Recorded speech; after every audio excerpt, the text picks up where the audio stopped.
நீங்கள் பெரியார் மறையிறப்போ கலைஞர் முதலமைச்சர் கூப்பிட்டு சொல்கிறாரு, இந்த மாதிரி பெரியாருக்கு எல்லா அரசு மரியாதையும் கொடுங்க அப்படிங்கிறார். அப்போ என்ன சொல்கிறாங்க அதிகாரிகள்லாம் அவர் எந்த அரசு பதவியிலும் இல்லைங்க, இருந்தால்தான் அரசு மரியாதை கொடுக்க முடியும், பெரியார் எந்த பதவியிலும் இல்லை, சரி மீறி செஞ்சால் என்ன ஆகிடும் அப்படின்னு கேட்குறாரு. ஆட்சி கூட பறி போகுங்கிறாங்க. பெரியாருக்கு மரியாதை கொடுக்க முடியாமல் இந்த ஆட்சியில் நான் இருந்து என்ன பண்ண போகிறேன், போய் கொடுங்க. திரும்பி எல்லாரும் சட்டமன்றம் கூட்டின எப்படி நீங்கள் பதவியில் இல்லாமல் அரசு பதவியில் இல்லாமல் இந்த பெரியாருக்கு மரியாதை கொடுத்தீர்கள் காங்கிரஸ்காரங்களாம் கடுமையாக பேசுகிறாங்க. கலைஞர் எந்திரிச்சு ரொம்ப பொறுமையாக சொன்னார், எந்த அரசு பதவியிலும் இல்லாத மகாத்மா காந்திக்கு காங்கிரஸ் அரசு எப்படி மரியாதை கொடுத்ததோ அதே போல தான் நான் பெரியாருக்கு கொடுத்தேன். உனக்கு காந்தி எனக்கு பெரியார்னார். இந்த துணிச்சலை பாருங்க. அண்ணா சட்டத்தை நிறைவேற்றப்ப மத்திய அரசு ஏற்றுக்கொள்ளவில்லை என்றால் தேசிய மாணவர் படை கலைக்கப்படும். அதே மாதிரி கலைஞர் பெரியாருக்கு மரியாதை கொடுக்கலன்னா ஆட்சியே வேண்டாங்கிறாரு. இப்ப இருக்கிற முதலமைச்சர் ஆளுநர் பேசி முடிச்ச உடனே இவர் பேசினதெல்லாம் குறிப்பில் இருந்து நீக்கப்படும், நான் சொல்றது மட்டும்தான் இருக்குன்னு சொல்றாரு. அது எந்திரிச்சு ஓடுது வழி இல்லாம. காரணம் அவருக்கு தெரியல தமிழ்நாடுங்கிறது என்ன மாதிரி ஒரு வரலாறு, எப்படிப்பட்ட தலைவர்கள்னு. அடிப்படையில் நமக்கெல்லாம் உள்ளுக்குள்ளேயே ரத்தத்திலே ஒரு வீரம் ஓடிக்கிட்டே இருக்கு. அது அப்படியே மறைஞ்சிருக்குமே தவிர மங்கிலாம் இல்லை, மறைஞ்சிருக்குமே தவிர நேரம் வர்றப்ப அதெல்லாம் புலி மாதிரி கிளம்பும். என்கிட்ட சில பேர் கேட்பாங்க, இளைஞர்கள்லாம் பெருசாக முன்ன மாதிரி ஆர்வம் இல்லையான்னு. வரும், நேரம் வரப்ப தானாக வருவான். வென் டைம் வாரன்ஸ், இளைஞர் கூட்டம் தானாக வந்து நிற்கும். இந்திய எதிர்ப்பு போராட்டத்தப்ப யார் ஆள் வச்சு கூட்டிகிட்டு இருந்தா, தானாக வந்ததில் அது மாதிரி அவசியம் ஏற்படுகிற போது வரும். இப்போ டெல்லியில் எங்களுக்கெல்லாம் ஒரு தனி மரியாதையே இருக்குது. 2 காரணம். ஒன்று, வேட்டி கட்டிட்டு போகிறது நாங்கள் தான். அடுத்து இது என்ன அப்படிமா, இதுதான் என் கட்சி கொடி. ஓஹோ, எனக்கு ஒரு வேட்டி தெரியுங்களான்னு கேட்டான் ஒரு ஆள். கேட்டால் ஆர்எஸ்எஸ். நான் சொன்னேன், என்கிட்ட வேட்டி இருக்குது தரேன், புதுசு கூட இருக்குது தரேன், ஆனால் என்கிட்ட கரை போடாமல் இல்லை, கட்செப் இல்லாமல் இல்லை. பரவாயில்ல கொடுங்க அப்படின்ட்டான். அவனுக்கு வேட்டி கட்டணும்னு ஒரு ஆசை, நல்ல நண்பர் தான். வீட்டை கூட்டிகிட்டு போய் வேட்டியெல்லாம் கட்டி விட்டார். அப்படி ஜாலியாக பார்லிமெண்ட்டுக்கு வந்தார். எல்லாம் நல்லா இருக்குனாங்க. அங்கேருந்து திமுகவில் சேர்ந்துட்டார் அவர் அப்படின்னு. அதெல்லாம் எனக்கு தெரியாதுங்க, அவர் கூட்டிகிட்டு போனார், கொடுத்தாரு அப்படி. அப்புறம் எல்லோரும் அதை ரொம்ப எளிமையாக ஈஸியாக தான் எடுத்துக்கிட்டாங்க. எதுக்கு சொல்கிறேன்னா, இந்த மரியாதையை அங்கே தேடி கொடுத்திருப்பது திமுகங்கிற கட்சி. கடுமையாக விமர்சிப்போம், கடுமையாக விமர்சிப்போம், ஆனால் பேச வேண்டிய முறையில் பேசுவோம். மூர்த்தி ப்ளீஸ், யாரா இருந்தானே கீழே போங்க, கீழே போங்க.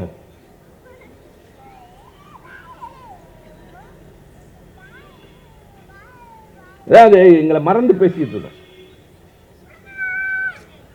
இதுக்கு கடமைக்கா இன்னும் 10-15 நாளில் நாடாளுமன்றம் தொடங்க இருக்கு. அந்த தெருமுனையில் நின்றுட்டு பேசுகிறதுல நேருக்கு நேர் அவர்களுக்கு முன்னால் நின்று பேசுகிற பரம்பரையில் வந்தவன் என்ற காரணத்தால் அந்த மெஜாரிட்டி இல்லாமல் இப்போ அவங்க வந்திருக்கிறப்ப கூட அதெல்லாம் என்னவா இருந்தாலும் அவங்க இருக்கிற மாதிரி தான் இருப்பாங்க. அவர்களை நான் சந்திக்க செல்ல வேண்டும். நீங்கள் காட்டியிருக்கிற இந்த உற்சாகமும் நீங்கள் தருகிற வாழ்த்தும் எனக்கு ஊக்கமளிக்கும். பேராசிரியர் ஞானசம்பந்தம் இங்கே குறிப்பிட்டதை போல் கலைஞரை பற்றி பேச வேண்டும் என்றால் அவருடைய வாழ்க்கையை பற்றி வாழ்நாள் முழுவதும் பேசலாம் என்று குறிப்பிட்டார். எதனால் கலைஞருக்கு பிறந்த நாள், எதனால் கலைஞருக்கு 100ஆண்டு விழா, அவர் மறைந்ததற்கு 6 ஆண்டுகளுக்கு பின்னாலும் இன்னமும் அவரை பற்றி ஏன் பேசுகிறோம் என்பது குறித்து ஒரு நிமிடம் இங்கு வந்திருக்கிற இளைஞர்கள் எண்ணி பார்க்க வேண்டும். இன்றைய உலகத்தில் ஒருவரை பாராட்டுகிறோம் என்றாலோ அல்லது அவரை உயர்த்தி பேசுகிறார்கள் என்றாலோ அதற்கு காரணம் அவர்களால் ஏதாவது கிடைக்கும் என்பதற்காக இருக்கும். சில பேரை பாராட்டுகிறார்கள், பக்கத்தில் சென்று நிற்கிறார்கள் என்றால் அவர்களுக்காக அஞ்சுகிறார்கள் என்றுதான் பொருள். ஆனால் சில பேரிடம் மட்டும்தான் அன்பினால் நெருங்கி நிற்பார்கள். சில பேரிடம் மட்டும்தான் உணர்வினால் பாசத்தினால் அவர்களிடம் நெருங்கி நிற்பார்கள். ஆனால் மறைந்த ஒருவருக்கு அவரை பற்றி பேசுவதற்கு எங்கு பார்த்தாலும் கூட்டம். தமிழ்நாட்டில் மட்டுமல்ல, தமிழ் பேசுகின்ற மக்கள் வாழுகின்ற உலகம் முழுவதும் இன்றைக்கு கலைஞரை பற்றி பேசுகிறார்கள் என்றால் என்ன காரணம்? அதைத்தான் யோசிக்க வேண்டும். இந்த உலகத்தில் பிறக்கிற எல்லோரும் வாழ்கிறார்கள். சில பேர் வசதியாக வாழ்கிறார்கள், சில பேர் புகழோடு வாழ்கிறார்கள். ஆனால் மறைந்ததற்கு பின்னால் பெரும்பாலும் கால ஓட்டம் அவர்களுடைய எண்ணங்களை மெல்ல மெல்ல மறைய செய்கின்றது.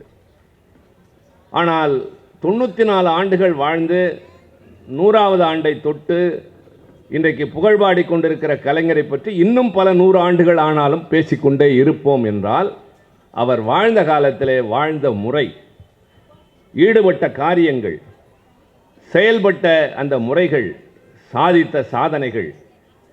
என்னால் மறக்க முடியாத அளவிற்கு இந்த தமிழ் இனத்திற்கும் மொழிக்கும் தமிழ் மண்ணுக்கும் அவர் ஆற்றிய தொண்டு இன்றைக்கு இந்திய துணைக்கண்டத்தில் தமிழகம் தலை நிமிர்ந்து நிற்கிறது என்று சொன்னால் அதற்கு காரணமே தன்னேர் இல்லாத தலைவர் கலைஞர். நான் அடிக்கடி குறிப்பிடுவதுதான், இன்றைக்கு இங்கே சில மாற்றுக் கட்சியை சார்ந்த புதிய அன்பர்கள் வந்திருக்கக்கூடும், ஓரத்தில் நிற்கலாம். அரசியல் கட்சியை சாராத நடுநிலையாளர்கள் தேர்தல் நேரத்தில் மட்டும் மனதிற்கேற்ப வாக்களிக்கக்கூடிய பொதுமக்கள் வீட்டிலிருந்து கேட்கலாம். அவர்களுடைய கவனத்திற்கும் நான் மீண்டும் அதிகமாக இன்றைய அரசியலை அல்லது நிலவரத்தை உணர்கிற வாய்ப்பு குறைந்திருக்கிற இளைஞர்களுக்காகவும் சொல்ல விரும்புகிறேன். உங்கள் மனதிற்குள் ஒரு கேள்வி மட்டும் எழுப்பிக் கொள்ளுங்கள். நாம் வாழுகின்ற இந்த நாட்டில், இந்த மண்ணில் பெரியார், அண்ணா, கலைஞர் இந்த 3 பேர் மட்டும் பிறந்திருக்காவிட்டால் நாம் எல்லாம் யாராக இருந்திருப்போம்? இந்த நாடு எப்படி இருந்திருக்கும்? இந்த கேள்விக்கு யோசித்து பார்த்து விடை காணுங்கள். இந்த 3 தலைவர்களும் பிறந்திருக்காவிட்டால் பெண்கள் முன்வரிசையில் அமர்ந்திருக்க முடியாது. ஏன் பொது நிகழ்ச்சிக்கே வந்திருக்க முடியாது.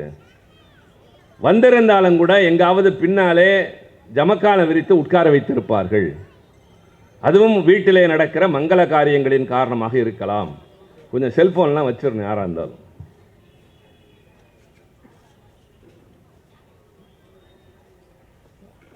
ஆனால் இன்றைக்கு பெண்களுக்கு முன்னுரிமை. சென்னை பெருநகரம் என்று சொல்லப்படுகிற இந்தியாவின் குறிப்பிடத்தக்க 5 முக்கியமான நகரங்கள், டெல்லி, மும்பை, பெங்களூர், கொல்கத்தா, சென்னை என்று சொல்லப்படுகின்ற 5இல் ஒன்றாகிய சென்னைக்கு ஒரு பெண் மேயராக இருக்கின்றார். பெண் என்று சொல்வதை விட முதலமைச்சர் ஆனவுடனேயே நம்முடைய தலைவர் சென்னையை ஆதி திராவிடர்களுக்கு என்று ஒதுக்கிய அந்த பெருமை. ஆக எல்லோரும் கட்டுப்பாட்டிலே வாசுகி பேசுகிற போது சொன்னார், மன்றங்களில் தேர்ந்தெடுக்கப்பட்ட பெண் உறுப்பினர்களுக்கு பதிலாக அவர்களுடைய வீட்டில் யாராவது உட்காருகிறார்கள் என்று மறுக்க முடியாது. ஆனால் சென்னையை போல பல மாநகராட்சிகளில், பல ஊராட்சிகளில், பல நகராட்சிகளில் ஒரு பெண் தலைவராக அமர்ந்து ஆண் உறுப்பினர்களை வழிநடத்துகின்ற அந்த மாட்சி இருக்கிறது என்றால் அதற்கு காரணம் பெரியாரும் அண்ணாவும் கலைஞரும். இது ஒன்று.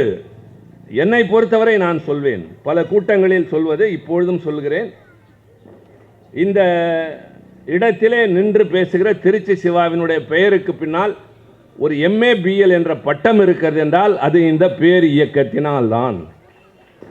இவர் பேராசிரியராக மாறினார் என்றால் பறக்கிற கருப்பு சிவப்பு கொடியினால்தான். அவர் நம் இயக்கத்தில் இருக்கிறோம் என்று அவர் சொல்லவில்லை, கலைஞரை புகழ்ந்து பேசினார். இவர் நம்மிடம் இருந்தால் நல்லது என்று கலைஞர் சொன்னதை சொன்னார். அவர் பொது இடங்களில், இலக்கிய கூட்டங்களில், பலதரப்பினர் நடத்துகின்ற நிகழ்ச்சிகளுக்கு செல்லுகிற காரணத்தினால் அவர் ஒரு அரசியல் கட்சியோடு தன்னை ஐக்கியமாக்கிக் கொள்ளவில்லை, அவ்வளவுதான். ஆனால் தமிழ் உணர்வு மிக்கவர், தமிழ் உணர்வாளர்கள் மீது தனிப்பெரும் மரியாதை கொண்டவர். அவர் பேராசிரியராக இன்றைக்கு புகழ் பெற்றிருக்கிறார். ஒரு பல்கலைக்கழகத்தில், மதுரை தியாகராஜர் கல்லூரியிலே, எல்லா இடங்களிலும் அவருடைய புகழ் வந்திருக்கிறது என்று சொன்னால் அதற்கு காரணம் இந்த பேர் இயக்கம். ஏன் இதை சொல்லுகிறேன்? என் பரம்பரையில் நான் தான் முதல் பட்டதாரி. பட்டதாரி என்றால் பின்னர் முதுகலை, அதற்கு பின்னால் சட்டம், அதற்கு பின்னால் நான் IAS தேர்வு எழுதினேன். இன்னும் சொல்ல வேண்டும் என்றால் பெரியார் வழியில் அண்ணா என்ற தலைவன் இந்த இயக்கத்தை தோற்றுவித்திருக்காவிட்டால், கலைஞர் என்ற தலைவன் இவர்கள் இருவர் உருவத்திலும் அதை தொடர்ந்து நடத்தி இருக்காவிட்டால் நான் நாடாளுமன்ற கட்டடத்தை படத்தில் தான் பார்த்திருப்பேனே தவிர. இப்போது பெரிய பெரிய சீமான்கள், மாநிலங்களில் ஆளுநர்களாக இருந்தவர்கள், உச்சநீதிமன்றத்திலே தலைமை நீதிபதிகளாக இருந்தவர்கள், இந்தியாவின் பெரும் பணக்காரர்கள், திரை உலகத்திலே மின்னுகின்றவர்கள், இப்படிப்பட்டவர்களெல்லாம் இருக்கின்ற அவையில் ஒரு சாதாரண திருச்சி சிவாவும் இருக்கிறேன் என்றால் அதற்கு காரணம் இந்த இயக்கம், இந்த தலைவர்கள். சென்னை கடற்கரையில் காற்று வாங்க போயிருக்கலாமே தவிர ஜோசப் சாமுவேல் மன்றத்திற்கு உள்ளே சட்டம் இயற்றுகிற ஒரு உறுப்பினராக நுழைந்திருக்க முடியாது. சாமானியனும் சட்டம் இயற்றுகிற இடத்திற்கு போகலாம் என்ற நிலையை உருவாக்கிய இயக்கம் இந்த இயக்கம், இந்த தலைவர்கள். ஒடுங்கி கிடந்தவனை உயர்த்தினார்கள், ஒதுக்கப்பட்டிருந்தவனை கொண்டு வந்து நடு இடத்தில் உட்கார வைத்தார்கள். இதெல்லாம் நடந்தது. வரலாறு தெரிய வேண்டும். முதலில் நாடு விடுதலை அடைந்திருக்கிறது என்று சொல்லி ஆகஸ்ட் 15ஆம் தேதி விடுமுறையாக்கி சில பேர் கொடியேற்றி விட்டு சில பேர் இனிப்பு சாப்பிட்டு விட்டு மீதி பேரெல்லாம் இதுவரை இந்திய தொலைக்காட்சிகளில் வெளிவராத படங்களை பார்த்து பரவசப்படுகிற காலம் வந்து விட்டது. ஆனால் இந்த நாடு அடிமைப்பட்டிருந்தது. அதை விடுதலை பெற வேண்டும் என்று செய்ய வைப்பதற்காக பல பேர் ரத்தம் சிந்தினார்கள், பல பேர் தூக்கில் தொங்கினார்கள், துப்பாக்கி சூடுபட்டு செத்தார்கள். அடையாளமே தெரியாமல் பல குடும்பங்கள் மண்ணோடு மண்ணாகி போயிற்று என்பதை சொன்னால்தான் தேசிய கீதம் பாடுகின்ற போது உணர்ச்சி பெருக்கோடு எழுந்து நிற்பார்களே தவிர, இல்லாவிட்டால் வாய் கூட அசைக்காமல் இந்த நாட்டு மக்கள் நிற்பார்கள். அதே போலத்தான் இந்த தலைவர்களை பற்றி சொல்லிக்கொண்டே இருக்க வேண்டும். இவர்கள் பிறந்த காரணத்தாலும் உழைத்த காரணத்தால் தான் நாம் எல்லாம் மனிதர்களாக மாறி இருக்கிறோம். இன்றைக்கு கம்பீரமாக நடக்கிறோம். எந்த தெருவிலே நடக்கக்கூடாது என்றார்களோ அந்த தெருவிலே நாம் குடியேறி இருக்கிறோம். எந்த வீட்டிலே கைகட்டி நின்றோமோ அந்த வீட்டில் இருந்தவர்கள் இன்றைக்கு நீதிமன்றத்தில் நம்மிடம் வந்து கைகட்டுகின்ற அளவிற்கு நிலைமை மாறி இருக்கிறது. இதெல்லாம் பேசுகிற போது எங்களுக்கு உணர்ச்சி வருகிறது என்றால் இது மனப்பாடம் செய்து பேசுவதல்ல, அனுபவத்தின் அடிப்படையில். உணர்ந்தவர்கள் இங்கே பல பேர் இருப்பார்கள். அதை உணர்கின்ற வாய்ப்பில்லாத தலைமுறையை சார்ந்தவர்கள் இப்போது நாங்கள் பேசுகிற போது அதை தெரிந்து கொள்ள வேண்டும் என்பதற்காகத்தான் இது கூட்டம். பொழுதுபோகாதவர்கள் வந்து பேசுகிற இடம் அல்ல. உங்களுக்கெல்லாம் வேறு வேலை இல்லை என்று இங்கே கொண்டு வந்து உட்கார வைக்கவில்லை. நீங்கள் கிளம்புகிற போது வீட்டிலே உங்கள் வீட்டு பிள்ளைகள் விளையாடி கொண்டிருந்திருப்பார்கள். நீங்கள் திரும்பி செல்கிற போது உறங்கி இருப்பார்கள். உணவு உண்டு உறங்கினார்களா இல்லையா தெரியாது. எழுப்பி ஊட்டினால் சாப்பிடுமா தெரியாது. எந்த பிள்ளையும் உறங்குகிற போது ஒரு வாய்தான் சாப்பிடும் என்றால் பிள்ளைக்கு உணவு கூட தர மறந்துவிட்டு இங்கே பொறுப்பற்றா உட்கார்ந்திருக்கிறீர்கள். இல்லை, அந்த பிள்ளைகளின் எதிர்காலத்தை இந்த இயக்கம் காப்பாற்றும் என்ற நம்பிக்கையோடு வந்து உட்கார்ந்திருக்கிறீர்கள். அப்படி தலைமுறையாக வாழ வைக்கிறோம். கல்விதான் ஒருவரை உயர்த்தும் என்பதற்காக கல்வி தர ஆரம்பித்த வரலாறு இங்குதான் தொடங்கியது.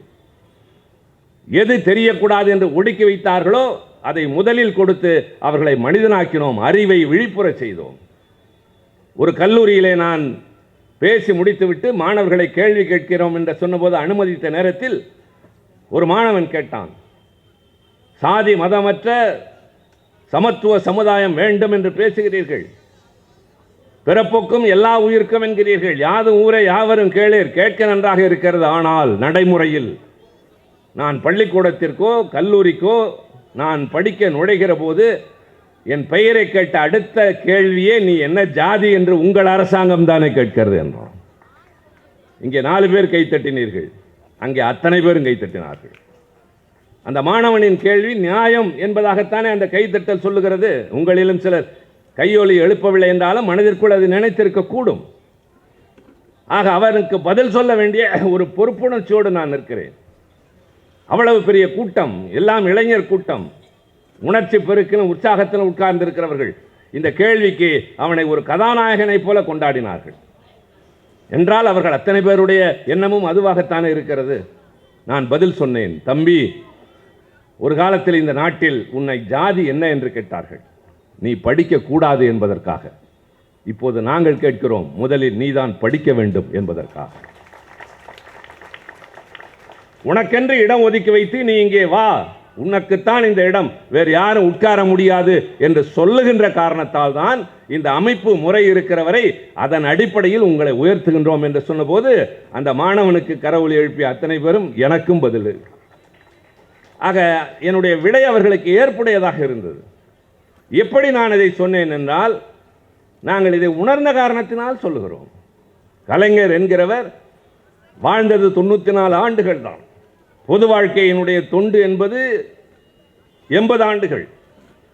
திரைத்துறையை சொன்னார்கள், அரசியல் துறையை சொன்னார்கள், இலக்கிய துறையை சொன்னார்கள், நாடகம், திரைப்படம். எந்த இடம் அவர் பங்கேற்காத இடம், எதிலே அவர் கை வைக்கவில்லை.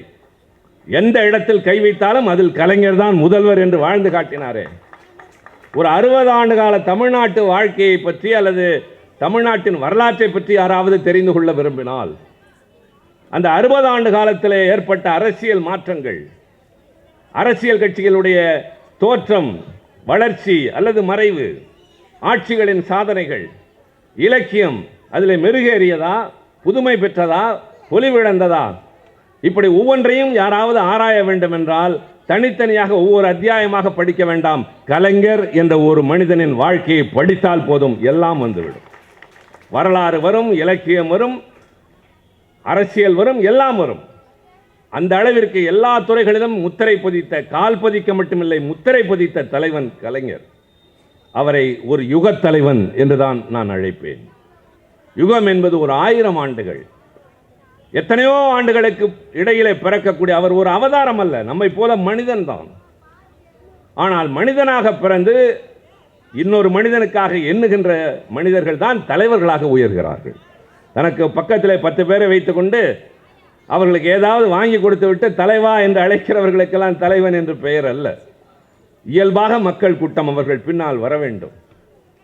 இவரை நம்பினால் நாம் நிம்மதியாக உறங்கலாம் என்று எண்ண வேண்டும்.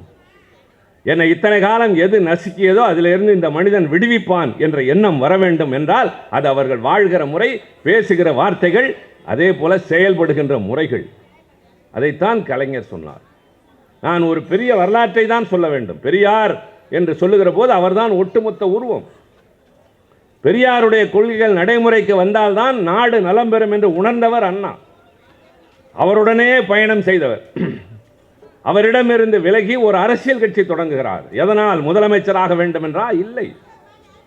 அண்ணா பின்னாளில் சொல்வார், நான் ஒவ்வொரு முறை கல்லூரியிலே படிக்கிற போது விடுமுறைக்கு வீடு திரும்புகிற போதெல்லாம் என்னை வளர்த்த என் தொத்தாவின் காதிலோ கழுத்திலோ ஏதோ ஒரு அணிகலன் குறைந்திருக்கும். எனக்கு தெரியும், என்னை படிக்க வைப்பதற்காக அவர்களுடைய நகைகள் ஒவ்வொன்றாக கடைக்கு போகின்றன விற்பனைக்கு என்று பார்த்து கொண்டுதான் இருந்தேன். அப்படிப்பட்ட குடும்பம் என்னுடையது. நான் படித்து முடித்தவுடன் உறவினர்களில் சில பேர் சொன்னார்கள், நீ வேலைக்கு போய் குடும்பத்தை காப்பாற்று என்றார்கள். நான் வேலைக்காக ஒருவரிடம் போனேன். காஞ்சிபுரம் நகராட்சியிலே ஒரு குமாஸ்தா வேலை இருக்கிறது என்பதற்காக ஒரு நீதிபதியிடம் நான் சிபாரிசு கேட்க போனேன். உள்ளே போய் நான் வந்திருக்கிறேன் என்று சொன்னவுடன் அந்த நீதிபதி எழுந்து வெளியே வந்தார்.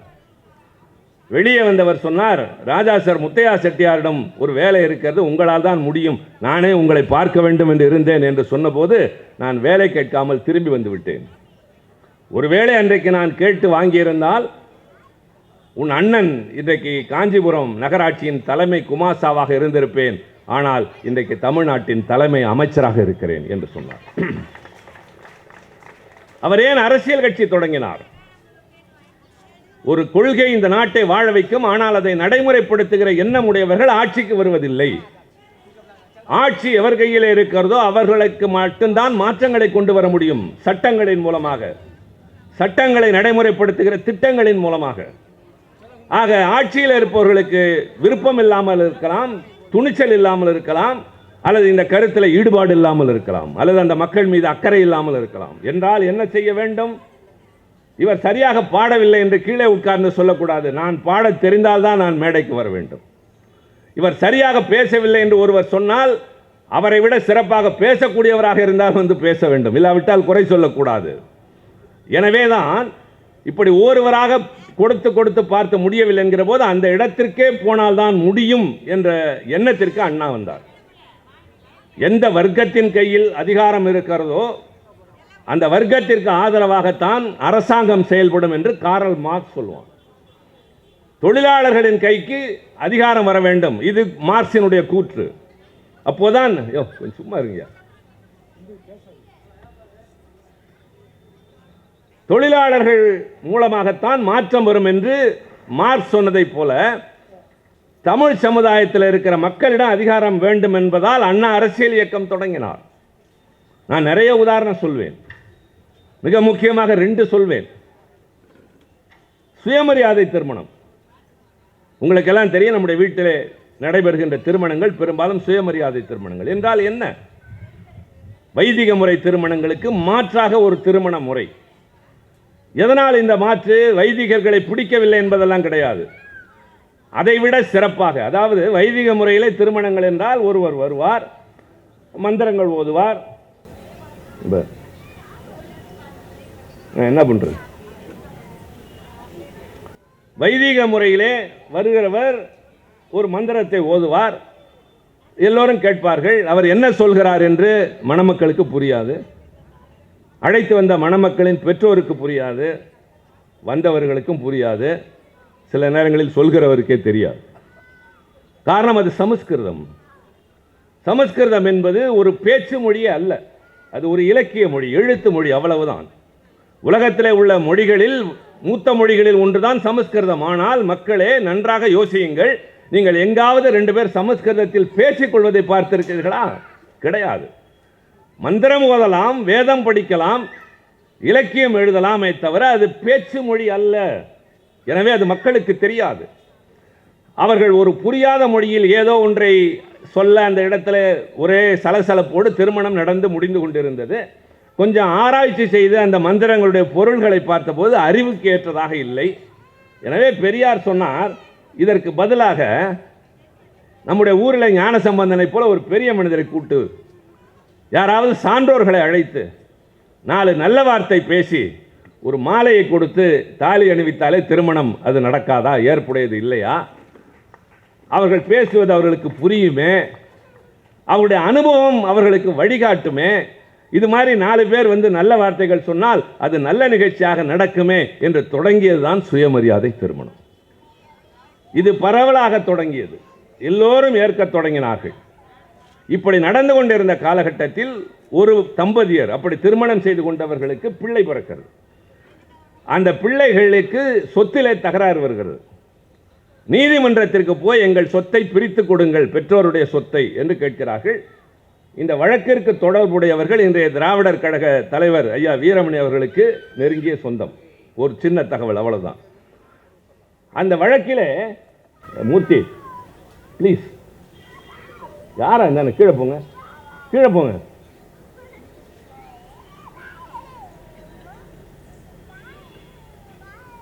அதாவது எங்களை மறந்து பேசிட்டு இருக்கோம்.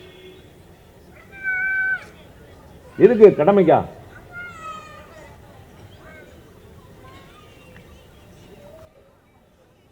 இந்த வழக்கை விசாரித்த நீதிபதி என்ன தீர்ப்பு சொன்னார் தெரியுமா? நீங்கள் யாருடைய சொத்தை பங்கு கேட்டு வந்திருக்கிறீர்களோ அவர்கள் உங்கள் பெற்றோர் இல்லை. இல்லை, இதோ பாருங்கள் பிறப்பு சான்றிதழ், இவர்கள் தான் எங்கள் தாய் தந்தை. நீ சான்றிதழ் வைத்திருக்கலாம், ஆனால் அவர்கள் இருவரும் கணவன் மனைவியே இல்லை. திருமணம் ஆகியிருக்கிறது, இதோ பாருங்கள் புகைப்படம், இன்னன்னார் வந்திருந்தார்கள், திருமணம் நடந்தது என்று நீங்கள் சொல்கிறீர்கள். ஆனால் இந்து திருமண சட்டப்படி ஒரு திருமணம் செல்லுபடியாக வேண்டும் என்று சொன்னால் அக்கினி வளர்க்க வேண்டும், மணமக்கள் 7 முறை வலம் வர வேண்டும், மந்திரங்கள் ஓத வேண்டும், மாலை மாற்ற வேண்டும், மங்கள நான் அணிவிக்க வேண்டும். இப்படி 7 சடங்குகள் இருக்கின்றன. உங்களுக்கு யாரோ ஒருவர் சொன்னார் என்பதற்காக நீங்கள் இதை தவிர்ப்பீர்களானால் உங்கள் சமூகம் ஏற்றுக்கொள்ளலாம், சட்டம் ஏற்றுக்கொள்ளாது.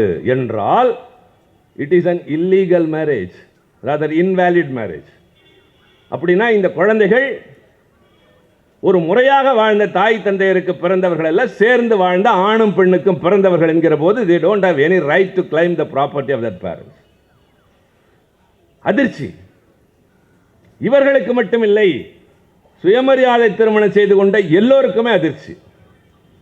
இப்படி திருமணம் செய்ததெல்லாம் செல்லாது என்றால், அப்படி என்றால் என்ன பொருள்? சமூகத்தில் மாற்றம் வேண்டும், நல்ல முறையில் திருமணம் வேண்டும் என்று ஏற்றுக்கொண்டு, ஆனால் சட்டம் இப்படி செய்கிறதே என்று தவித்தது கொஞ்ச நஞ்ச நாட்கள் அல்ல. இந்த தீர்ப்பு வந்ததற்கு பின்னால் பெரியார் சுருண்டு போய் உட்கார்ந்தார். ஆனாலும் பல பேர் திரும்பி திரும்பி அதே முறையிலே தான் திருமணம் செய்து கொண்டிருந்தார்கள். 1967 திமுக ஆட்சி மலர்கிறது. அண்ணா முதலமைச்சராக பொறுப்பேற்கிறார். முதலமைச்சராக பொறுப்பேற்ற சில நாட்களில் திருச்சியில் ஒரு திருமணம், அமரர் ஜீவா, கம்யூனிஸ்ட் கட்சி தலைவர் ஜீவாவினுடைய மகள் திருமணம் பெரியார் தலைமையிலே பெரியார் மாளிகையில் நடைபெறுகிறது. முதலமைச்சராக அண்ணா வருகிறார். அதில் அண்ணா பேசுகிற போது சொல்கிறார், பெரியார் ஒரு வாத்தியார் மாதிரி, ஆசிரியர் மாதிரி. அவர் எங்களைப் போல நிறைய மாணவர்களை உருவாக்கி இருக்கிறார். ஆனால் அவர் இருந்த இடத்திலே தான் இருக்கிறார். அப்படி உருவாக்கப்பட்ட மாணவர்களில் ஒருவர் ஜீவா. அப்படி உருவான மாணவர்களில் ஒருவன் நான். நான் இப்போது முதலமைச்சராக இருக்கிறேன் என்றால் என் ஆசிரியருக்கு நான் ஏதாவது காணிக்கை செய்ய வேண்டும். அதற்கு பரிசாக நான் விரைவில் சட்டமன்றத்தில் சுயமரியாதை திருமணம் செல்லும் என்று சட்டம் கொண்டு வரப்போகிறேன். பெரியார் எழுந்து அண்ணாவை கட்டி பிடித்து, அண்ணா ரொம்ப நன்றிங்கயா, ரொம்ப நன்றிங்கயான்னு கைகாலெல்லாம் நடுங்க பேசுகிறார். ஏன்னா அவ்வளோ நாள் தவிச்ச தவிப்பு. அண்ணா சட்டப்பேரவையில் இந்த சட்டத்தை கொண்டு வரப்போ என்ன பண்ணுறாருன்னா, மசோதான்னு ஒன்று சொல்லுவாங்க. மசோதானா என்னன்னீங்கன்னா சட்ட முன்வடிவு.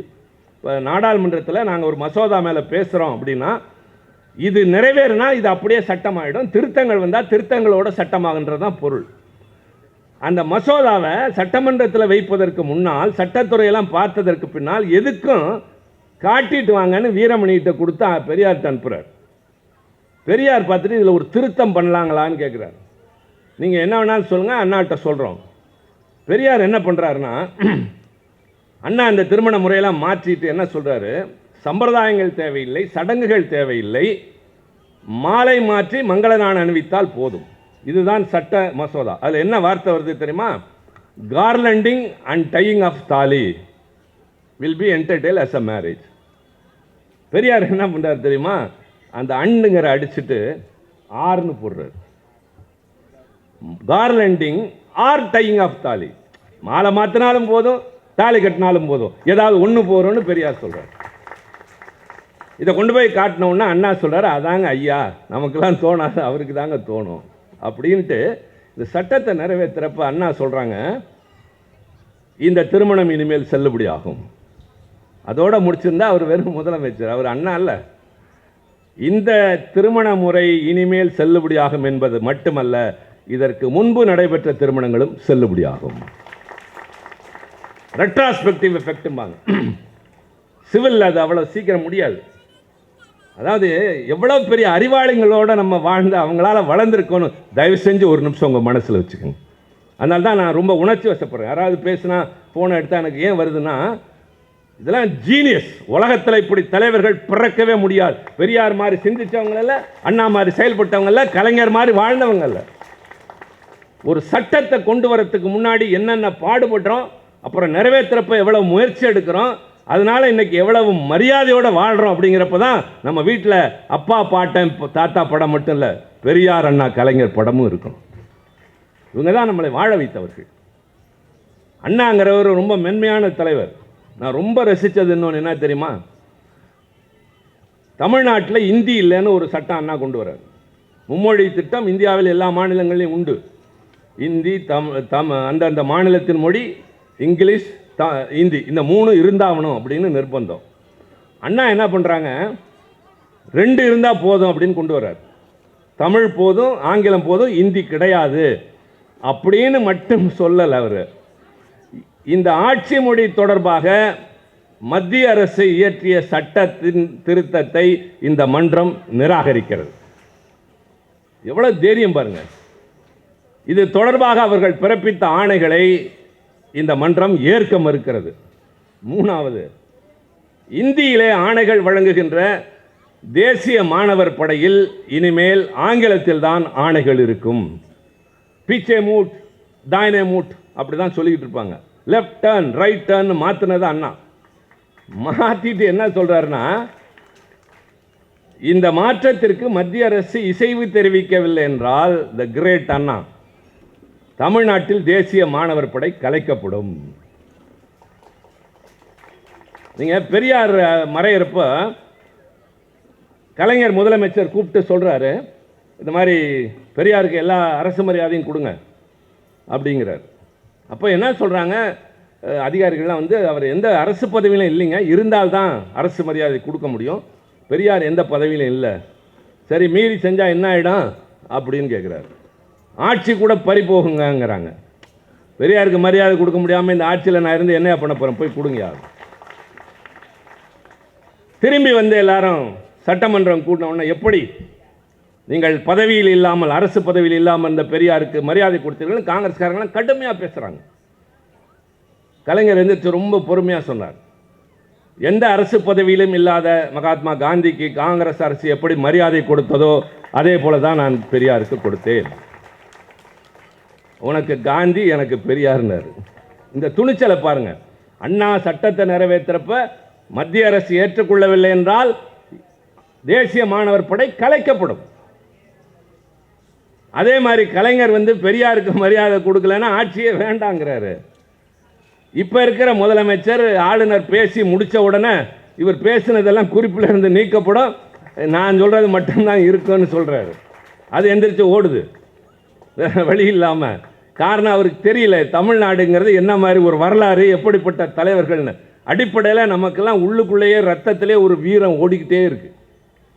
அது அப்படியே மறைஞ்சிருக்குமே தவிர, மங்கிலாம் இல்லை, மறைஞ்சிருக்குமே தவிர நேரம் வர்றப்ப அதெல்லாம் புலி மாதிரி அடம்பும்.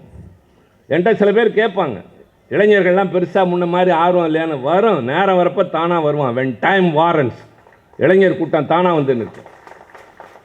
இந்திய எதிர்ப்பு போராட்டத்தப்போ யார் வந்து ஆள் வச்சு கூட்டிகிட்டு இருந்தா? தானாக வந்ததில். அது மாதிரி அவசியம் ஏற்படுகிற போது வரும். இப்போ டெல்லியில் எங்களுக்கெல்லாம் ஒரு தனி மரியாதையே இருக்குது. 2 காரணம். ஒன்று, வேட்டி கட்டிட்டு போகிறது நாங்கள் தான். அடுத்து, இது என்ன அப்படிமா, இதுதான் என் கட்சி கொடி. ஓஹோ, எனக்கு ஒரு வேட்டி தெரியுங்களான்னு கேட்டான் ஒரு ஆள். கேட்டால் ஆர்எஸ்எஸ். நான் சொன்னேன், என்கிட்ட வேட்டி இருக்குது தரேன், புதுசு கூட இருக்குது தரேன், ஆனால் என்கிட்ட கரை போடாமல் இல்லை, கப் செப் இல்லாமல் இல்லை. பரவாயில்ல கொடுங்க அப்படின்ட்டான். அவனுக்கு வேட்டி கட்டணும்னு ஒரு ஆசை. நல்ல நண்பர் தான். வீட்டை கூட்டிகிட்டு போய் வேட்டியெல்லாம் கட்டி விட்டார். அப்படி ஜாலியாக பார்லிமெண்ட்டுக்கு வந்தார். எல்லாம் நல்லா இருக்குனாங்க. அங்கேருந்து திமுகவில் சேர்ந்துட்டார் அவர் அப்படின்னு. அவர் அதெல்லாம் எனக்கு தெரியாதுங்க, அவர் கூட்டிகிட்டு போனார், கொடுத்தாரு அப்படி. அப்புறம் எல்லோரும் அதை ரொம்ப எளிமையாக ஈஸியாக தான் எடுத்துக்கிட்டாங்க. எதுக்கு சொல்கிறேன்னா, இந்த மரியாதையை அங்கே தேடி கொடுத்திருப்பது திமுகங்கிற கட்சி. கடுமையாக விமர்சிப்போம், கடுமையாக விமர்சிப்போம், ஆனால் பேச வேண்டிய முறையில் பேசுவோம். இப்போ நான் 2 உதாரணம் சொல்கிறேன். இந்த சந்திராயன் 3 அப்படின்னு ஒரு வெற்றி உங்களுக்கெல்லாம் தெரியும். இப்போ சமீபமாக நடந்தது. விண்கலம் போய் நிலவின் தென்பகுதியில் இறங்கியது. அதுக்காக வேண்டி பாராளுமன்றத்தில் ஒரு நாள் டிபேட், அது சம்பந்தமாக பேசணும் அப்படின்னு தாராளமாக நேரம் கொடுத்து பேச சொல்கிறாங்க. அப்போ ஆளாளுக்கு அதனுடைய தொழில்நுட்பம் அதெல்லாம் பேசுகிறப்ப என்னுடைய முறை வந்தது. நான் கழகத்தினுடைய குழு தலைவர் வேறு, எல்லாருக்கும் சார்பாக நான் பேசுகிறப்ப சொன்னேன், உலகத்திலேயே முதலாக நிலவிலே போய் இறங்கிய விண்கலம் அமெரிக்காவுடையது. அதுலேருந்து ஒரு மனுஷன் ஆம்ஸ்ட்ராங்னு இறங்கி கால் வச்சது 1969. அதற்கு பின்னால் பல நாடுகள் அங்கே விண்கலம் இறக்கி இருக்கு. ஆனால் முதலில் நிலவிலே போய் தண்ணீர் இருக்கிறதுன்னு கண்டுபிடிச்சிட்டு வந்த விண்கலம் சந்திராயன் 1. அதன் இயக்குனர் மயில்சாமி அண்ணாதுரை. நம்பர் 2, இப்போ நிலவிலே தென்பகுதியில் போய் இறங்கியிருக்காங்க. ஏன் தெரியுமா? காரணம் இருக்குது. நம்மளாம் சும்மா டிவி பார்ப்போம், நியூஸ் கேட்போம், அதோடு போயிடுறது. குறைஞ்சபட்சம் இளைஞர்களாவது, தாய்மார்கள் தான், நீங்கள் தான் நிறைய தெரிஞ்சுக்கணும். ஏன்னா, கருவினில் வளரும் மழலையின் உடலில் தைரியம் வளர்ப்பாள் தமிழன்னை. அது மட்டும் இல்லை, எங்கள் அம்மாலாம் எனக்கு சின்ன வயசில் படுக்க வச்சுட்டு காதில் சொன்ன கதை தான் இன்னமும் என்னை வழி நடத்திக்கிட்டு இருக்கு. அவங்க பாடின பாட்டு தான் எங்களை தூங்க வச்சது மட்டும் இல்லை, அவங்க சொன்ன கதைகள். ஒரு பண்புடையவனாக வளரணுங்கிறதுக்காண்டி நான் அடிக்கடி சொல்லுவேன், அவங்க சொன்ன 2 தான். வாழ்க்கையில் எந்த இடத்துலையும் எந்த சூழ்நிலைக்கும் பொய் பேசாத, 2வது எந்த நிலையிலையும் யார்ட்டையும் கையேந்தி நிற்காத. இது 2 தான் சொன்னாங்க. எனக்கு அப்பா கிடையாது, நான் அப்பாவை பார்த்ததே இல்லை, பிறந்த உடனே இறந்துட்டார். அம்மா தான் வளர்த்தாங்க. ஆக தாய்மார்கள் தான் பிள்ளைகளை சரியாக வளர்க்க முடியும் அப்படிங்கிறதுக்காண்டி நான் சொல்கிறேன். இந்த தகவல் மற்றவங்களுக்கு தெரியுதோ இல்லையோ, யாராவது பேசினா எனக்குலாம் தெரியும், நான் திமுகவில் இருக்கேன், திமுக கூட்டம் கேட்டிருக்கேன்னு நீங்கள் தைரியமாக சொல்லலாம். இது மாலை நேரத்தை பல்கலைக்கழகம்னு அண்ணா சொன்னதற்கு காரணம், நம்ம இது மாதிரி நிறையா செய்திகளை பேசுவோம். எதிரியை விமர்சிப்பது மட்டும் நம்முடைய வேலையே இல்லை. நீங்கள் உலகத்திலேயே இல்லை, இந்த பிரபஞ்சத்திலேயே மனிதன் வாழக்கூடிய அளவிற்கு ஒரு கிரகம் பூமியை தவிர எதுவுமே கிடையாது. எதுவுமே கிடையாது. செவ்வாங்கிறான், சனிங்கிறான், எங்கேயும் போய் இருக்கவே முடியாது. நிலவில் கூட இருக்க முடியாது. பூமியில் மட்டும்தான் வாழ முடியும். அதனால தான் அதை காப்பாற்றுங்கிறோம். இந்த உலகத்தில் இருக்கக்கூடிய தண்ணீரில் நமக்கு பயன்படக்கூடிய தண்ணீரின் அளவு எவ்வளவு தெரியுமா? இருப்பதிலே 3% தான். 3% தான் மனுஷனுக்கு பயன்படக்கூடிய தண்ணியாக இருக்குது. அதை தான் நம்ம ரசாயனத்தை விட்டு வீணாக்கிறோம், என்னென்னதோ பண்ணி பாழாக்கிக்கிட்டு இருக்கோமே தவிர எதிர்காலத்தை பற்றி நினைக்காமே போயிட்டுருக்கோம். எதிர்கால தலைமுறைக்கு வீடு வாங்கி வைக்கலாம், கார் வாங்கி தரலாம், படிக்க வைக்கலாம், எல்லாம் பண்ணலாம், கையில் காசு இருக்கலாம், குடிக்க தண்ணி இருக்குமான்னு தெரியாது, சுவாசிக்க காற்று இருக்குமான்னு தெரியாது. இதெல்லாம் நான் அபாய அறிவிப்பாக சொல்கிறோம். இதெல்லாம் எங்கள் கடமை. இதை பற்றி பேசுகிற போதே நாங்கள் அதுக்கு தேவையானதை அரசாங்கத்தில் செய்வோம். அதுதான் கலைஞர் இந்த 3% தண்ணிக்கு மேலே என்ன செய்யலாங்கிறப்ப கடல் நீர் வாயிலே உப்புகரிக்கிற தண்ணியை சுத்திகரித்து குடிநீராக கொடுத்தது கலைஞர் தான் முதல்ல. அது மாதிரி இந்த சந்திராயன் 3 போய் இறங்கினது தென் துருவத்தில். எதுக்குன்னு கேட்டிங்கன்னா, செவ்வாய் கிரகத்தில் மனுஷனை இருக்க முடியாது, அங்கே தண்ணி கிடையாது, இங்கேருந்து தண்ணி கொண்டு போக முடியுமான்னு ஆராய்ச்சி பண்ணுறதுக்காண்டி போயிருக்காங்க. அதனுடைய இயக்குநர்கள் வீர முத்துவேல், சங்கரன் 2 தமிழர்கள். அப்புறம் சூரியனை போய் ஆய்வு செய்ததற்கு ஆதித்யா 1 போச்சு. நேற்றைக்கு முன்தினம் தகவல் வர ஆரம்பிச்சிருச்சு. அதனுடைய இயக்குனர் செங்கோட்டையில் இருக்கிற ஒரு இஸ்லாமிய பெண்மணி ஷாஃபி பானுங்கிறவங்க. அக்கினி 1ங்கிறது அப்துல் கலாம் முதல் கண்டுபிடிச்சது ஏவுகணை, கண்டம் விட்டு கண்டன் பாயிருதுன்னு. இப்போ அக்கினி 5 வந்துருச்சு, 5000 கிலோமீட்டர் போய் தாக்குறது. அதன் இயக்குனர் சங்கரின்னு ஒரு பெண், தமிழ்நாட்டு பெண். இதெல்லாம் நான் அம்பத்தூரில் நின்று சொல்கிறேன்னு நினச்சிங்களா? நோ, பாராளுமன்றத்தில் நின்று சொல்கிறேன். எங்கள் அண்ணன் அமித்ஷா இருந்தார், ஐயா மோடி இருந்தாங்க. இதை கதையெல்லாம் சொல்கிறப்ப கேட்டுக்கிட்டே வந்தாங்க.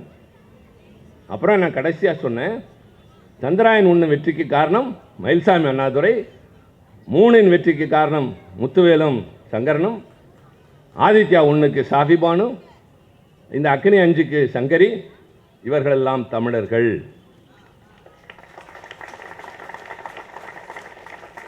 அடுத்து இவர்களெல்லாம் அரசு பள்ளியில் படித்தவர்கள். 3வது தான் முக்கியம், இவர்கள் யாருக்கும் இந்தியும் தெரியாது, சமஸ்கிருதமும் தெரியாது.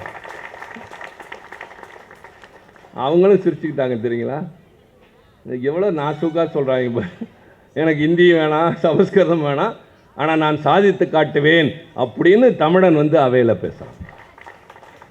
உலகத்தையே நம்ம கைக்குள்ளே கொண்டு வந்து தர இந்த கூகுள்னு ஃபோனில் இருக்கு பாருங்க, அதன் தலைவன் தமிழ்நாட்டை சார்ந்த என் தம்பி சுந்தர் பிச்சை. ஆக நான் இந்தி படிக்க வேணான்னு சொன்னதுக்கு காரணம், இந்தி வேண்டாம் அப்படிங்கிறத விட எங்களுக்கு அது தேவையில்லை, அவசியம் இல்லை, எங்களுக்கு இருக்கிறதே தமிழ் போதும், உலக தொடர்புக்கு ஆங்கிலம் போதுன்னு இன்றைக்கி விஆர் தமிழ், எனக்கு ஆங்கிலம் பேசக்கூடாதுன்னு இருக்கேன் மேடைகளில். நம்ம வெற்றியின் உச்சத்தில் நிற்பதற்கு காரணமே இதுதான். இதை சொல்கிற மாதிரி அவங்கள்ட்ட இன்னொன்று சொல்கிறேன், நீங்கள் ஆட்சி நடத்துகிற முறையெல்லாம் இப்போ கூட ரொம்ப வைரலாக போயிட்டுருக்காது.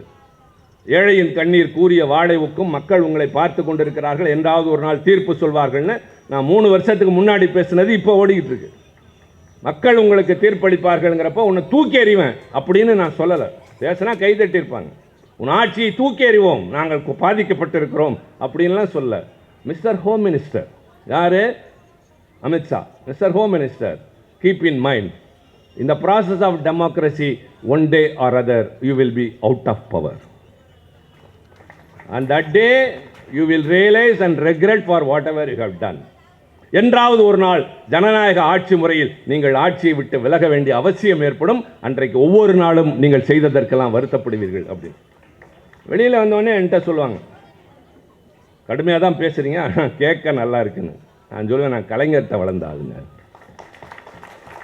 எங்களோட அரசியல் பயிற்சி அண்ணா அறிவாலயத்து. அவர் தான் எங்களை ஊக்கப்படுத்தினார், அவர் தான் எங்களை கண்டுபிடிச்சார். இவன்கிட்ட ஏதோ இருக்குன்னு உடனே கூப்பிட்டு பக்கத்தில் உட்காந்து வச்சுட்டு காரில் ஏற்றிக்கிட்டு கதை சொல்லிக்கிட்டு, அதுதான் எங்களை இந்த கட்சியில் நிறுத்துச்சு. யாரும் மூட்டை கட்டியெல்லாம் எதுவுமே கொடுக்கல. வாழ்க்கையில் எவ்வளோ சிரமங்களை பார்த்தாச்சு. ஆனால் அந்த கலைஞருங்கிற தலைவன் காட்டின அன்பு, எப்பயா வந்த அப்படின்னு கேட்குறதோ, ஊருக்கு போகிறப்ப எப்பயா கிளம்புறேன்னு கேட்குறதோ, எப்படி போகிறேன்னு கேட்குறதோ, அது மட்டும் இல்லை, பேசிட்டு வந்தோடனே நல்லா பேசினையா அப்படிம்பார். நீ பார்லிமெண்ட்டில் பேசலாம் பார்த்துக்கிட்டு தான் இருக்கேன். எப்போ நான் அவர் உடம்பு முடியாமல் இருக்கிறப்ப கூட மெல்ல கூட்டி சொல்வார், பார்லிமெண்ட்லாம் பார்த்துக்கிட்டு தான் இருக்கேன், ரொம்ப நல்லா பேசிகிட்டு இருக்கியா, சந்தோஷமாக இருக்குது எப்படின்னு இந்த காட்டின அன்பும் ஊக்கமும் இருக்கும் பாருங்கள். இந்த ரிக்ஷாக்காரன் விட்டு பிள்ளைக்கு பாராட்ட ஆள் இல்லைன்னா யாராவது பக்கத்து வீட்டுக்காரன் சொல்கிற மாதிரி சாதாரண குடும்பத்தில் பிறந்தவர்களெல்லாம் கண்டுபிடித்த ஆளாக்கியவர் தலைவர் கலைஞர். அதனால்தான் நிகழ்ச்சியோடு பேசுகிறோம். அவருடைய படைப்புகள், அவருடைய தொண்டு சாதனைகள் அதெல்லாம் உங்களுக்காக, மக்களுக்காக. உங்களுக்குன்னா நீங்கள் வேற யாரோ இல்லை, நமக்காக, எல்லாத்துக்கும். ஆனால் தனிப்பட்ட முறையில் எங்களை மாதிரி ஒரு லெப்டினன்ட்ஸ், நாங்கள்லாம் வந்து எங்களை அர்ப்பணித்து கொண்ட சிப்பாய்கள், இந்த இயக்கத்திற்காக வேண்டி எது நடந்தாலும் நடக்கட்டும் என்று முதல் வரிசையிலே மார்பு காட்டி நிற்கிற ஒரு கூட்டமாக நாங்கள் எல்லாம் இருக்கிறோம்ல, அதுக்கு காரணம் கலைஞர். அவர் ஏற்படுத்திய அந்த ஊக்கம், அந்த தைரியம். அவர் தைரியசாலி, அவர் எதுக்குமே பயந்தவர் இல்லை. அவர் நிமிர்ந்து நிற்பதும் பேசுவதெல்லாம் பெரிய பெரிய விஷயம். அவர் பேராசிரியர் பேசுகிறப்ப எனக்கு ஒன்றுனா நினைப்பு வந்துச்சு. அவர் இந்த யாரோ ஒரு சாதாரணமானவருக்கு எப்படி உதவி பண்ணாங்க, அவங்க அப்பா பென்ஷனுக்கு போனப்பன்னு ஒரே ஒரு நிகழ்ச்சி சொல்கிறேன். இந்த கோபிச்செட்டிப்பாளையத்தில் ஒருத்தர், ஒரு விடுதலை போராட்ட வீரர், அவருக்கு வந்து சுதந்திர போராட்ட தியாகி பென்ஷன் வேணும். அதுக்காண்டி நடக்கிறார். எத்தனை வருஷம் தெரியுமா? 18 வருஷம் நடக்கிறார். 18 வருஷம் நடக்கிறார். 18 வருஷம் போய் போய் போய் நடந்து எதுவுமே இல்லாமல் அதை கூட இந்த ஒரு அவர் சமயத்தில் உண்மை பேசுகிறாரா பொய் பேசுகிறாரான்னு தெரியாது. யார்? பேராசிரியர். உயிரோடு இருக்கேன்னு போய் சான்றிதழ் வாங்கிட்டு வா, தனித்தனி மாதத்துக்கு வாங்கிட்டு வாங்கலாம் சொன்னப்பெல்லாம் நிஜமாவே இப்படி சொல்கிற ஒரு அறிவாளி இருந்தானா அப்படின்னு தான் நமக்கு தோணும். அது மாதிரி பல காரணங்களை கட்டு அவரை அலைக்கழிக்கிறாங்க. அவர் ஓயவே இல்லை. கடைசியாக வந்து அவனுக்கு நீ கொடுத்தாவணுன்னு நீதிமன்றத்தில் உத்தரவு போட்டாங்க. தாசில்தார் மாட்டேங்கிறார். தாசில்தாரோட ஜீப்பை ஜப்தி பண்ணுன்னு இந்த ஒரு அங்கே இருக்க டிஸ்ட்ரிக்ட் கோர்ட் சொல்லிடுச்சு. அப்படியும் தரல. இவர் அழுத்து சலிச்சு போய் இருந்தாலும் விக்ரமாதித்தன் மாதிரி முயற்சி பண்ணிக்கிட்டே இருக்கிறப்ப ஒரு பத்திரிக்கைக்காரன் அதை பார்த்து கேட்டுட்டு அந்த பத்திரிகையில் எழுதுறாரு, விடுதலைக்கு போராடியவர் பென்ஷனுக்காக போராடுகிறார்னு எழுதுறாரு. ஒரு மாதம் கழித்து இந்த பத்திரிகை நண்பர் எங்கேயோ வெளியே போயிருக்கப்போ உங்களை பார்க்க யாரோ வீட்டுக்கு வந்திருக்காங்கன்றாங்க. வீட்டுக்கு போனால் ஒருத்தர் உட்காந்துருக்காரு, இவருக்கு அறிமுகம் இல்லாதவர். அவர் வந்து என்னங்க விஷயம், எதுக்கு வந்தீங்க? ஒன்றும் இல்லை தம்பி, நீங்கள் போன வாரம் எழுதியிருந்தீங்கள விடுதலைக்கு போராடியவர் பென்ஷனுக்கு போராடுகிறார்னு, அது நான் தான். ரொம்ப மகிழ்ச்சிங்க. என்னங்க, எனக்கு பென்ஷன் கொடுக்க சொல்லி இல்லை, இந்த 18 வருஷத்துக்கு சேர்த்து கொடுக்க சொல்லி ஆர்டர் வந்துருச்சு. எப்படிங்க? நீங்கள் எழுதுனதை தம்பி முதலமைச்சர் படிச்சிருக்கார் கலைஞர். உடனே அங்கேருந்து உத்தரவு போட்டார். என்னையும் பார்க்கல, விசாரிக்கவும் இல்லை. நான் எந்த கட்சிக்காண்டி போராடினனோ அந்த கட்சிக்காரங்க எனக்கு உதவி பண்ணல. என் கூட ஜெயிலில் இருந்தவனை தேடி பிடிச்சி போனப்பெல்லாம் எனக்கு தெரியாதுன்னு சொல்லிட்டாங்க. ஆனால் எனக்கு சம்பந்தமே இல்லாமல் வேறு கட்சியை சேர்ந்த கலைஞர் என் வாழ்க்கையை மலர வச்சுட்டார் அப்படின்னு ஒரு பத்திரிகை செய்தியை பார்த்துட்டு ஒருத்தரை 18 வருஷ வாழ்க்கையை மீட்டு கொடுத்துருக்காருன்னா ஒரு தனி மனுஷன் மட்டும் இல்லை. இதெல்லாம் அவர் சொல்கிற மாதிரி பலவிதமான நடவடிக்கைகள் ஒன்று. அவருடைய அந்த பராசக்தி படத்தில் அவர் ஒவ்வொரு படமாக பேசினப்போ நான் உள்ளே நிறைய போவார்னு நினச்சேன். அந்த ராஜா ராணியில் வர வசனங்கள் அதெல்லாம் நீங்கள் பாருங்கன்னு சொன்னது, தயவு செஞ்சு பாருங்கள். எல்லாம் அதெல்லாம் அமேசானில் வருது, நெட்ஃப்ளிக்ஸ்லலாம் வருது. அதெல்லாம் கிடைக்காது, எனக்காவது டிவியில் காமிச்சா பார்க்கலான்னு இல்லை. உங்கள் வீட்டில் எல்லாத்தையுமே செல்ஃபோன்லேயும் இருக்குது, அமேசான் இருக்குது, நெட்ஃப்ளிக்ஸ் இருக்குது. கலைஞரோட பழைய படத்தெல்லாம் எடுத்து படிங்க, பாருங்கள். அப்படியே சிலுத்து போய் உட்காந்துருவோம். அதில் பராசக்தியெல்லாம் நான்லாம் 100 தடவை பார்த்துருப்பேன். ஆனால் இன்னும் திருப்பி திருப்பி பார்க்குறோம். அதில் அவரோட போகிறப்பெல்லாம் இந்த பாட்டு நீங்கள் எழுதுனதா, இந்த அவர் சொன்னார்ல பூமாலை நீயே புழுதி மண்மேலே, அது மாதிரி இன்னொரு பாட்டை இந்த காக்கா பாட்டு நீங்கள் தானே தலைவர் எழுதுனீங்க? இல்லையா, அது உடுமலை கவினார். யார்? இல்லை நீங்களே எழுதுனதான் நினச்சேனே. இல்லை இல்லை, அதில் கொஞ்சம் மொழி சொல்லும் கிளியே, இது மாதிரிலாம் எங்கள்கிட்ட நிறையா பேசியிருக்காரு. ரங்கவன் ராதா அண்ணாவோட படம் இவர் வசனம் எழுதுகிறாரு. அதில் ஒரு பாட்டு, அதெல்லாம் தாலாட்டு பாட்டு, ரொம்ப இனிமையாக இருக்கும். அதான் கலைஞரை பற்றி பேசினா அப்படி போகன்ற பாருங்கள். அது மாதிரி பராசக்தி படத்தில் எல்லாருக்கும் சிவாஜியை தானே தெரியும். சிவாஜி தான் அதுக்கு மெயின் கேரக்டர், அவர் தான் அப்படி இப்படின்னு. அதில் முக்கியமான பாத்திரமே கல்யாணி. அந்த பாத்திரத்தை சுற்றி தான் கதை. அந்த அந்த மண்ணுக்கு நேரக்கூடியது தான் வேறு மாதிரி ரவுண்ட் அடித்து வரும். அந்த மாதிரி நிறைய சந்தேகங்களை நான் தலைவர்கிட்ட கேட்டிருக்கேன். தனியாக இருக்கப்போ கேட்டிருக்கேன், காரில் போகிறப்போ கேட்டிருக்கோம். அதெல்லாம் சின்ன பிள்ளை மாதிரி விளக்கி சொல்லுவார். அதாவது என்ன எலிமெண்ட்ரி தனமாக கேள்வி கேட்குறேன்னு சொன்னதே இல்லை. இப்போ நான் நாடாளுமன்றத்தில் 96க்கு உள்ளே போகிறப்போ முதல்ல உள்ளே எந்திரிச்சு நின்று எந்திரிக்கிறேன் முதல் தடவை. பார்த்தா எனக்கு எதிர வந்து வாஜ்பாய் உட்காந்துருக்கார், பிரைம் மினிஸ்டர். அப்போ அவர் அப்புறம் மாறிடுச்சு. அப்புறம் முன்னாள் பிரதமர் நரசிம்மராவ், முன்னாள் பிரதமர் சந்திரசேகர், இந்திரஜித் குப்தா, சோம்நாத் சட்டர்ஜி, இப்போ இருக்க நவீன் பட்நாயக்கோட அப்பா பிஜு பட்நாயக், சித்தபாசு, அப்புறம் பனத்வாலா, கீதா முகர்ஜி. நான் சொல்கிற பேர்லாம் உங்களுக்கு பிரமிப்பாக இருக்கும். இவ்வளோ பேர் இருக்கிறப்ப நான் எந்திரிச்சு நிற்கிறேன், எனக்கு காலு கீழே மண்ணு பறிக்கிற மாதிரி இருக்குது. அது அப்படியே பேச போகிறப்ப அந்த ஒரு அச்சம் வர மாதிரி இந்த படத்தில் வந்து அவரோட ஒவ்வொன்றும் பார்த்தீங்கன்னா, முக்கியமாக நான் சொல்ல வேண்டியதை மட்டும் சொல்லிடுறேன். அந்த கல்யாணி அப்படின்ற கேரக்டர், அதில் வந்து அவங்க அண்ணன்லாம் வெளிநாட்டில் இருப்பாங்க, வசதியாக இருப்பாங்க. இங்கே கல்யாணம் ஆகிடும். அப்பாவோட நல்லா வசதியாக இருக்கிறப்போ திடீர்னு கணவன் விபத்தில் இறந்து போவார். அதுக்கப்புறம் வந்து அந்த பாட்டுக்கு தான் நான் சொல்ல வந்தேன். அப்போ அந்த மாதிரிலாம் கேட்குறப்ப நான் நரசிம்மராவ் வந்து நான் லாபியில் வரப்போ, நரசிம்மராவ் அந்த சீனியர் மோஸ்ட் லீடர், அவர் எல்லோரும் ஊமம்பாங்க, மௌன குரும்பாங்க. அவர் மாதிரி ஸ்காலர் கிடையவே கிடையாது. 1 மணி நேரம் மனுஷன் வாயை திறந்தா நிறுத்தாமல் பேசுவார். அப்படி ஃப்ளோ அடித்து நொறுக்குவார், இங்கிலீஷ்லையும் ஹிந்திலையும். அவர்கிட்ட நான் நிறுத்தி ஒரு சந்தேகம் கேட்குறேன். ஒரு எனக்கு இருக்க க்யூரியாசிட்டி, புதுசு நான் 41. அவர் எனக்கு நின்று விளக்கமாக சொன்னார். ரொம்ப தேங்க்ஸுங்க, ஒரு சின்ன புது எம்பியை வந்து மதித்து, புதுசாவது பழசாது, நீங்களும் எம்பி நானும் எம்பி, இங்கே எல்லாரும் ஒன்று தான் அப்படின்னாரு. த கிரேட்னஸ். அது மாதிரி தலைவர் வந்து எங்களை மாதிரி சின்னவங்களாம் வந்து கேள்வி கேட்குறப்பெல்லாம் விளக்கம் சொல்லியிருக்காரே தவிர ஏயா போட்டு உயிரெடுக்கிறேன்னு சொன்னதே இல்லை. அதனால தான் எங்களுக்கு தெளிவு வர ஆரம்பிச்சு. கேள்வி கேட்கிறவன் யோசிக்கிறான்னு அர்த்தம். கேள்விக்கு விடை கிடைச்சா எனக்கு அறிவு தெளிவு ஏற்படுதுன்னு அர்த்தம். அறிவு தெளிவு ஏற்பட்டால் என் பாதையில் உறுதியும், நான் லட்சியத்தை நோக்கி வேகமாகவும் நடப்பேங்கிறது அந்த தலைவனுக்கு தெரிஞ்சிருந்தது. அதனால எங்களை வளர்த்துக்கிட்டே இருந்தார்.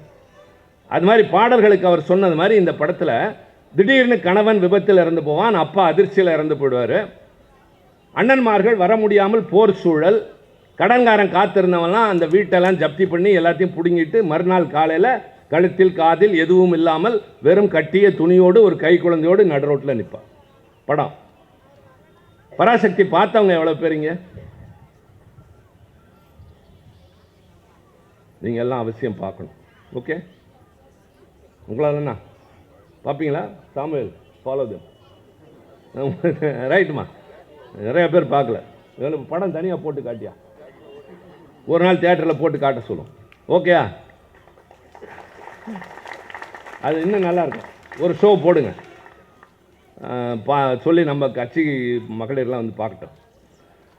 அந்த அந்த மாதிரி வந்து திடீர்னு நிற்பா. முத நாள் வரைக்கும் மாடி வீட்டில் வாழ்ந்த ஒரு வசதியான பெண் மறுநாள் காலையில் இந்த நிலைமையில் நிற்கும். நிர்கதியாக நிற்கிறப்ப பக்கத்து வீட்டு பெண் வந்து நீங்களாம் பார்க்கலங்கிறது எனக்கு ஆச்சரியம்.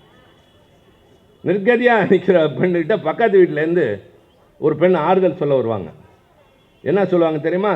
கவலைப்படாதே கல்யாணி, நாளை காலையிலேருந்து தெருமுனையில் ஒரு இட்லி கடை வச்சு பிழைச்சிக்கலாம். உன்ன இது இட்லி கடையா அப்படி வசதியான விட்டு பொண்ணில் நான் என்ன இட்லி கடை வைக்க முடியுமான்னு. அதுக்கு அந்த அம்மா சொல்லும், கலைஞர் எழுதுகிறார், தமிழ்நாட்டில் தாலி அறுத்தவர்களுக்கெல்லாம் இட்லி கடை தானே தாசில் உத்தியோகம். அந்த காலத்தில் பார்த்தவங்களுக்கெல்லாம் தெரியும், தெருமுனையில் ஒரு பானை வச்சுக்கிட்டு இட்லி சுட்டு சாதாரணமாக கொடுத்து தங்கள் வாழ்க்கையை நடத்திய பல விதவை தாய்மார்கள் இருப்பாங்க. அதனால தான் அவர் ஆட்சிக்கு வந்தவுடனே விதவைகள் மறுவாழ்வு திட்டம்னு கொண்டு வந்தார். விதவைகள் மறுமண திட்டம்னு கொண்டு வந்தார். அப்படி திருமணமானவங்களுக்கு பிள்ளை பிறந்ததுன்னா அந்த பிள்ளைங்களுக்கு உடனே வேலைன்னாரு. என்னால் உள்ளபடியே ஐ எம் எக்ஸைட்டட். ரொம்ப சிலிர்த்து போகிறேன் இதெல்லாம் நினைக்கிறப்ப. ஒரு மனுஷன் 52 வசனம் எழுதிவிட்டு 71 அதை நடைமுறைப்படுத்தாருன்னா உள்ளுக்குள்ள அப்படியே கணன்றுகிட்டே இருந்திருக்கு பாருங்க. அதுதான் கனல் வசனங்கள். அப்படியே போய்கிட்டே இருக்கும் கதை. கிளைமேக்ஸ் வந்து சிவாஜி கணேசன் பேசுகிற வசனம் தான் எல்லாருக்கும் தெரியும். அந்த நீதிமன்றம் பல விசித்திரமான வழக்குகள் அதல்ல. அதுக்கு முன்னாடி இந்த பெண் பேசுகிற ஒரு காட்சி வரும். நீங்கள் அடுத்து படம் பார்க்குறப்ப நல்லா பாருங்கள். ரொம்ப அழட்டிக்காமல் பேசும் அந்த அம்மா. என்ன பண்ணும்? வறுமை தாங்காமல் குழந்தைய கொண்டு போய் ஆற்றுல போட்டுருவா. இவ குதிக்க போகிறதுக்குள்ளே போலீஸ் பிடிச்சிடும். குழந்தையை கொன்றாள் அப்படின்னு சொல்லி வழக்கு. நீதிபதி கேட்பார், குழந்தையை கொன்றாயா? ஆம். ஏன் கொன்றாய்? வளர்க்க முடியல, நான் கொன்ட்டேன். வளர்க்க முடியலன்னா கொல்றதா? வேறு என்ன பண்ண சொல்கிறீங்க? பிறந்த குழந்தை இந்த அரசாங்கத்தின் சொந்தம், அது எப்படி நீ கொள்ளலாம்? பசியால் என் குழந்தை வாடி அழுத போது வராத அரசாங்கம் இப்போது சட்டத்தை ஏன் நீட்டுகிறது கேட்பாங்க. என் குழந்தை மாரில் வந்து பால் குடிக்க வருது, ஒன்றுமே இல்லை. என் குழந்தை என்ன திருஞான சம்பந்தரா பார்வதி வந்து பால் கொடுப்பதற்கு? அதெல்லாம் அப்படியே அப்பப்போ போட்டு தெரிச்சு விட்டுருவார். மனோகரா படத்தில் கடைசி காட்சி, காக்கா ராதாகிருஷ்ணன் அவரோட தம்பி, சிவாஜி தம்பி, அவர் இறந்து போவார். இறந்து போகிறப்ப மடியில் சிவாஜி போட்டிருப்பார். என்ன டயலாக் வரும் தெரியுமா? அண்ணா நீ தான் நாடாள வேண்டும், அண்ணா நீ தான் நாடாள வேண்டும் பாரு. அப்போல்லாம் அண்ணான்னு சொல்லக்கூடாதுங்க சினிமாவில். அண்ணன் கேரக்டர்கிட்ட பேசுகிறவர் அண்ணன் அண்ணன்னு சொல்ல மாட்டார், அண்ணா நீ தான் நாடாள வேண்டும்னு மனோகராவில் வசனம் எழுதுவார். அதெல்லாம் பார்க்குறப்ப அப்போ எல்லாம் அவ்வளோ சிலிர்ப்பு வரும். அது மாதிரி இந்த வசனம் இந்த அம்மா பேசுகிறப்போ, நான் வந்து போராடினேன், என்னை வந்து இந்த ஊரில் என்னென்னதோ பண்ண நினச்சாங்க, நீங்கள் பார்க்க போகிறீங்க, அதான் நான் முழுசாக சொல்லலை. ஒன்றே ஒன்று தான் சொல்லும், என் குழந்தையை கொன்றேன் என்பதற்காக என் மீது வழக்கு தொடுக்கிற இந்த அரசாங்கம் 7 குழந்தைகளை கிணற்றிலே தள்ளி கொன்ற நல்ல தங்காள் கதையை நாடு முழுவதும் காட்டுகிறது, அதை ஏன் தடை செய்யவில்லை அப்படின்னு. அதெல்லாம் நீ தேவையில்லாமல் பேசக்கூடாது அப்படின்னு சொல்லுவாரே தவிர பதில் சொல்ல தெரியாது. இது 52 எழுதின வசனம். இப்போ உங்களுக்கு இன்னொன்று தெரியணும், நல்ல தங்காள் யார்? பவளக்கொடி பார்த்தவங்க இருப்பாங்க, இங்கே இருக்க மாட்டீங்க. வள்ளி திருமண நாடகம்லாம் நடக்கும். அது மாதிரி நல்ல தங்காள்னு ஒரு நாடகம் ஊரெல்லாம் நடக்கும். நானே பார்த்ததில் கேள்விப்பட்டிருக்கேன். எங்கள் அம்மா நிறைய பாடுவாங்க. இந்த பன்னீர்செல்வம், ஏடி பன்னீர்செல்வம் இறந்து போனப்பெல்லாம் பாட்டு பாடியிருக்காங்க நிறையா. அது மாதிரி இந்த கதையெல்லாம் சொல்லியிருக்காங்க. யார் நல்ல தங்காள்? அந்த அம்மா பிறந்தது ஸ்ரீவில்லிபுத்தூர், வசதியான வீடு. திருமணமாகி போனது மானாமதுரை. அங்கே வசதியான வீட்டில் இருக்காங்க. ஆனால் அந்த பகுதியெல்லாம் வானம் பார்த்த பூமி. தொடர்ந்து 10-12 ஆண்டுகள் வறட்சி, ஒன்றுமே இல்லை. வயல்லாம் இதாகிடுது, வாழ்க்கை போயிடுது, எல்லாம் போய் கருகி ரொம்ப வறட்சியும் வறுமையும் வந்து கணவன் செத்து போகிறான். அதுக்குள்ளே 7 பிள்ளைங்க பிறந்துச்சு. வேறு வழி இல்லாமல் 7ஐயும் கூட்டிக்கிட்டு பிறந்த வீட்டுக்கு வர. அப்போ மாதிரிலாம் இந்த தொடர்புலாம் கிடையாது, ஃபோன் கிடையாது, போக்குவரத்து கிடையாது. பிறந்த வீட்டுக்கு வந்தால் அம்மா அப்பா உயிரோடு இல்லை, அண்ணனும் அண்ணி மட்டும் இருக்காங்க. ஐயோ தங்கச்சி இப்படியா வந்துட்டேன்னு அவன் அழுகலை, ஏன் வந்த இங்கேன்னு தான் கேட்குறான். என் பொண்ணை அவன் மனைவிக்கு பயந்துட்டு, நான் எங்கேனே போவேன், எனக்கு யாருன்னு இருக்கா, கணவன் போயிட்டான், சொந்தக்காரங்க யாரும் இல்லை, அந்த பகுதியே சுடுகாடு ஆகிடுச்சு, நான் பிறந்த வீட்டுக்கு தானே வர முடியும், அதெல்லாம் நீ எல்லாம் கல்யாணத்தோடு முடிஞ்சு போச்சு போ அப்படின்றப்ப அவள் ரொம்ப கெஞ்சி சொல்வா, இந்த பிள்ளைங்களை நான் காப்பாற்றணும், நான் வீட்டில் வேலைக்காரியாக இருக்கேன், 10 பாத்திரம் தேய்க்கிறேன், சமையல் செஞ்சு தரேன், என்ன வேலை வேணாலும் செய்கிறேன், நான் மாடெல்லாம் மேய்ச்சிட்டு வரேன், என் பிள்ளைங்களுக்கு மட்டும் சோறு போடு. அவன் சரிங்கிறான். அன்னைக்கு பிடிக்கல, வேலை வாங்குறாங்க, ஆனால் பிள்ளைங்களுக்கு சோறே போடல. கண்ணுக்கு முன்னாடி அதுங்க சுருண்டு சுருண்டு படுக்குது. ராத்திரியில் அதுங்க அழுகுது. வெறும் பச்சை தண்ணியை குடிச்சு படுக்க வைக்கிறா.